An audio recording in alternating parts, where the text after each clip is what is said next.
Well, we have in 70, we have a revolution that takes place. The Romans come and totally annihilate Jerusalem. They destroy everything. Destroy Herod's temple. They destroy this temple. This temple still had a lot of gold in the ground. Totally tore it up.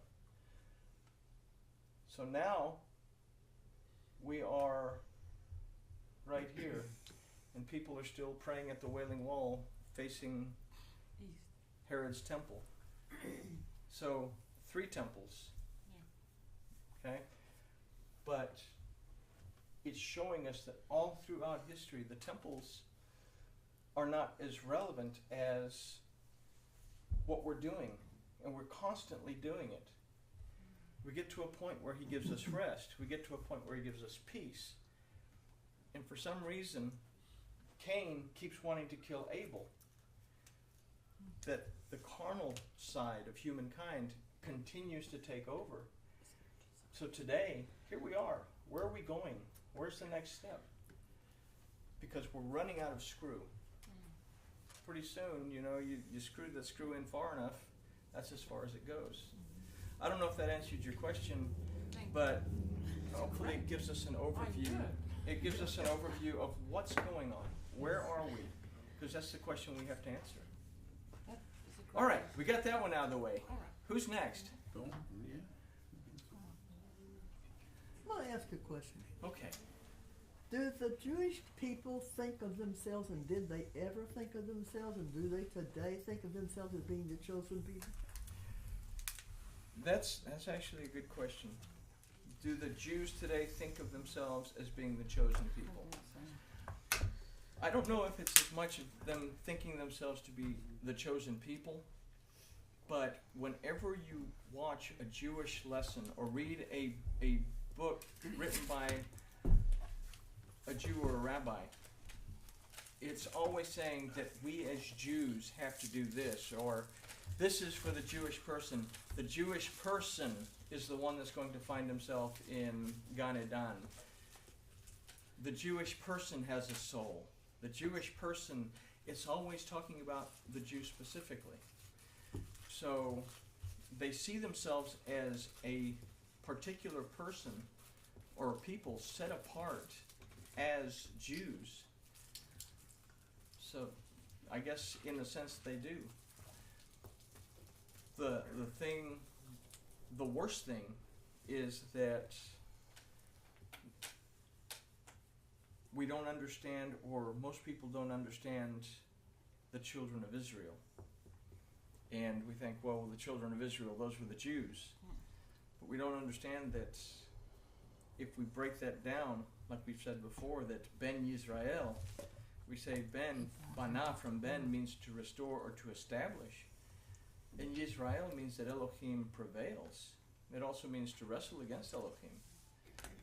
But if we have established that Elohim prevails in our lives and are restored from wrestling with Elohim, then we are the children of Israel. There are no dispensations. There's not a half a dozen different covenants. There's no Old Testament and there's no New Testament. There is the covenant that was Hadashah, which means refreshed, it means restored, it means renewed, and it's been Hadashah all the way along. We had a covenant between Elohim and Adam, and it was restored by Melchizedek, and it was or Abraham. It was restored again with Moses in Sinai. It was amended.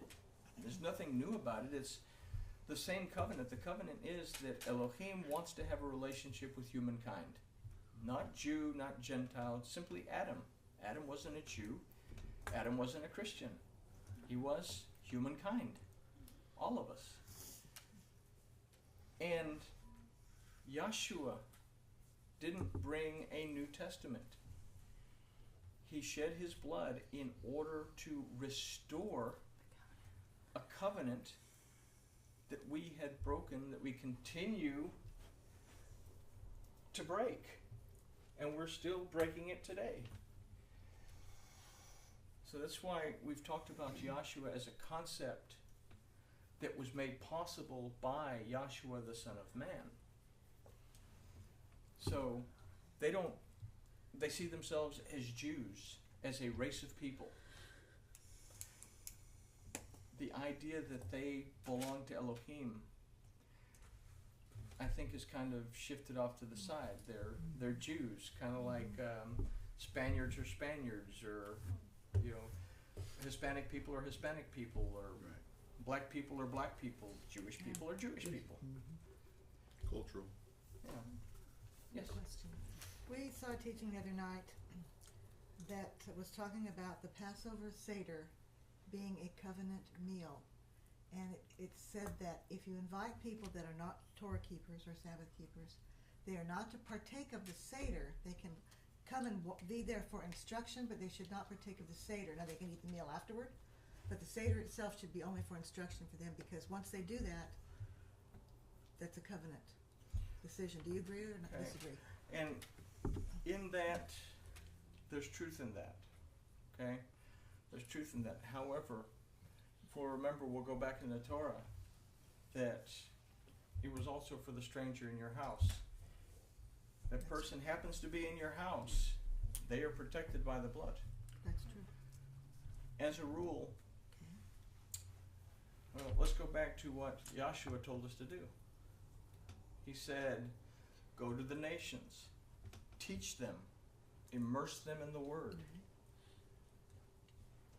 When we bring people together for Passover, the Passover plate that we have is not found in Torah. The Passover plate is rabbinical takanot. Okay? We do it because it's tradition. We bring people in for Passover.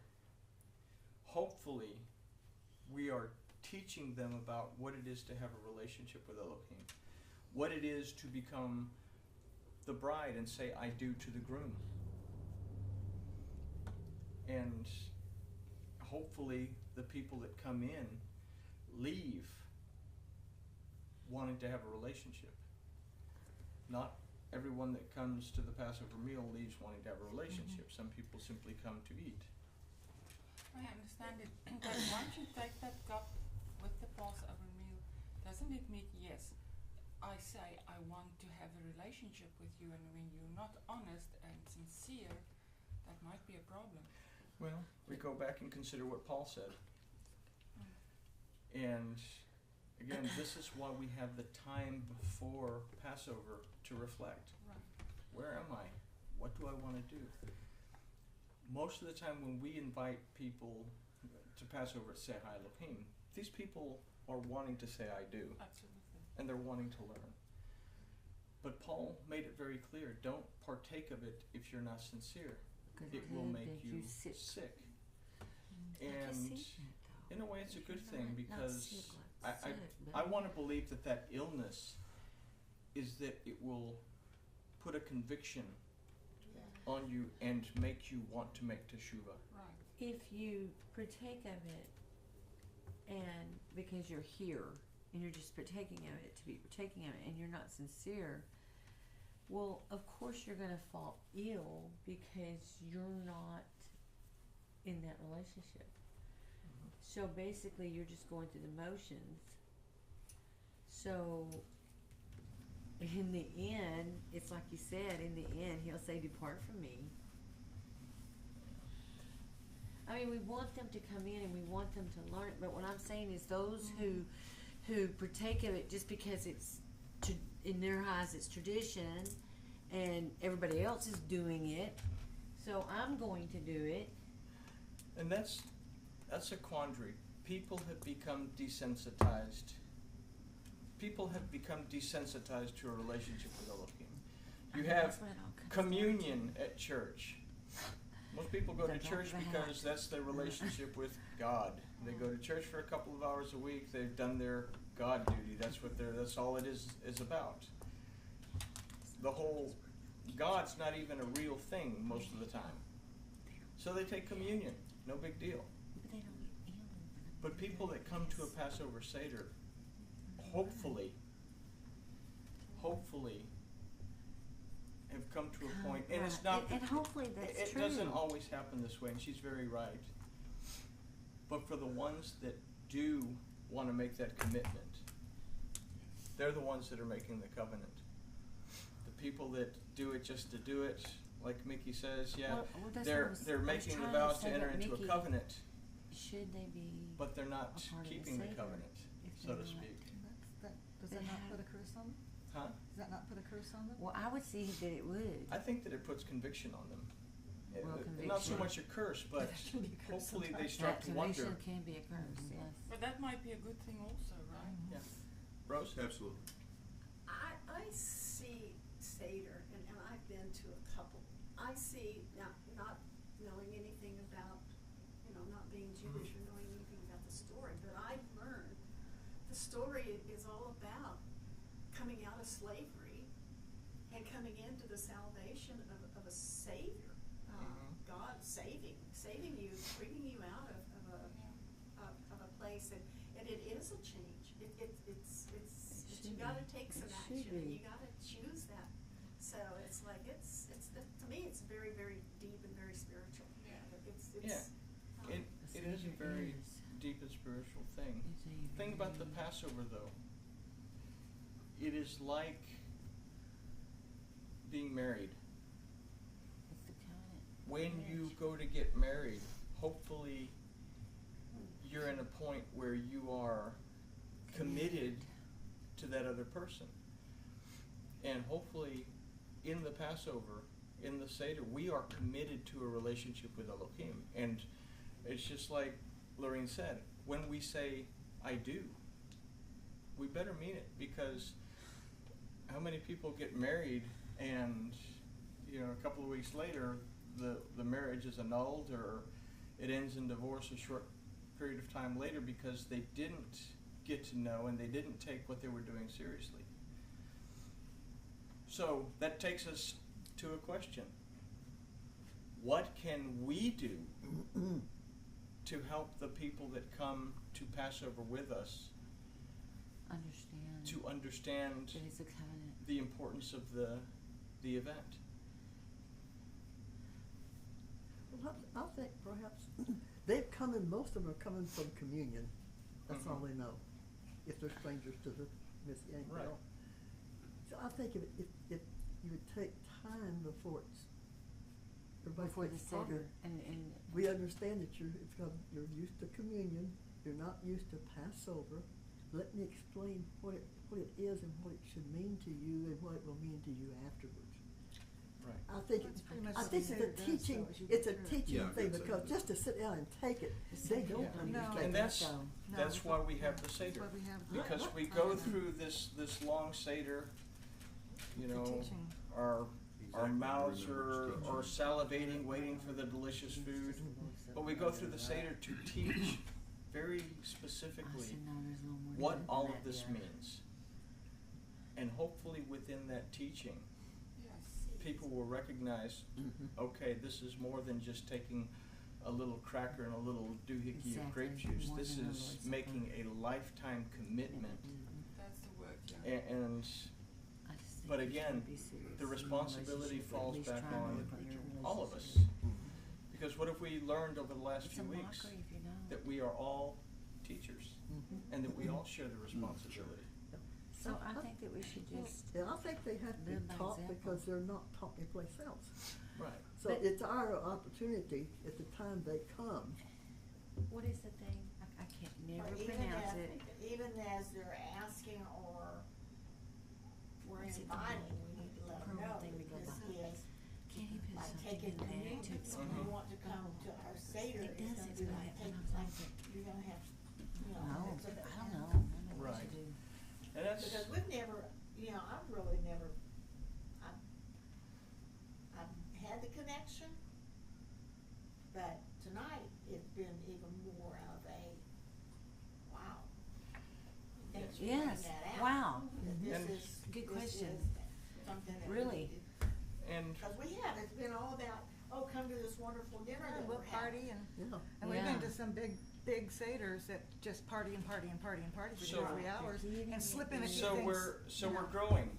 We're growing. getting it, we're getting it, we're understanding finally. We're growing, and this is what We're it's all doing it. about is understanding. Yes. I yes. would hope that any person that attended would at least go away with a seed planted. Yes. Yeah. That Oh, was his yes. way It's a of decent something Seder. that they're going And we to usually do desire pretty something decent in a ones. row and they want to learn more. And again, that goes back to they leave with a conviction, Right. and a conviction to build a relationship with something greater than they are. I know the first one I went to was right, well, where did we have our first one? Susan and them's house?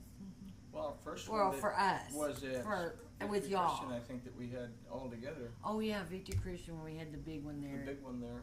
in Hazel, at their, Yeah. for me and We went Michael. here first before we went to Hazel, Did it? didn't we? No, we went to I've, Hazel. I've slept at least once. In I'm the talking thing. about since I Michael and didn't I go. know y'all probably had, but I know the one that we had at Susan and Bruce's last year, I finally got it. Cause even at the one at the Victory Christian, I was still trying to It was here. figure this out, that it was a covenant, that it was a marriage between me and Elohim. We had it in the bedroom, and it was just a family. Yes, And we then had it, went yes, to- yes. And then we went to Hazel. Listen, and this Yes. is something new You're to, right. I think, Uh-huh. all of us. We listened to this, actually it was a threshold covenant. Yes.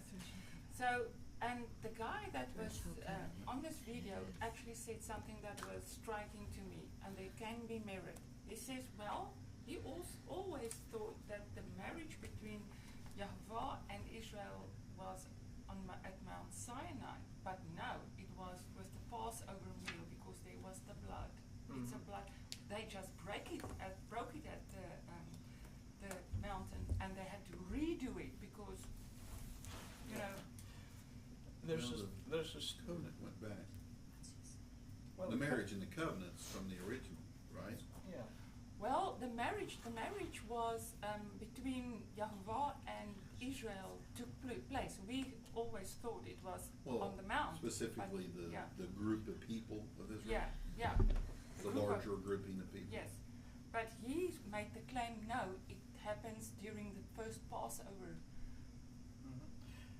There's something else that affects, I don't know if I'm going to explain this right, but when Moses struck the Nile and it turned to blood, that was a curse. Right. Okay? That curse would be redeemed at the marriage ceremony there at Cana, where Joshua turned the water back into wine. And it takes us from being in the bondage of Egypt, in the slavery of that curse. When we have Passover, or when we say I do to a relationship with Elohim and we begin to study His Word, we begin to build a relationship, not just at Passover, but we begin to build that relationship.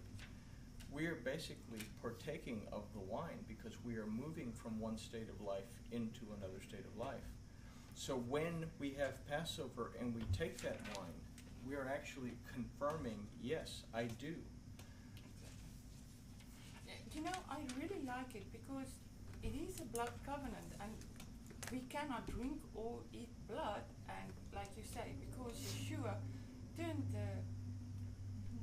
the water into wine. Man, this is magic. Thank you. Okie dokie. Wow. Good More? question, Ricky. More? Excellent. Boy, So, the maybe fire before fizzles. we broke up, I wanted just to talk about the Seder. Okay. and, Yes, we do need to talk about that, you're yeah. right, Bruce. So I thought we'd spend some time For to this do that. grooviness has been achieved, and we'll talk Yes. about the Seder. We do This is a need good to deal. talk about what's going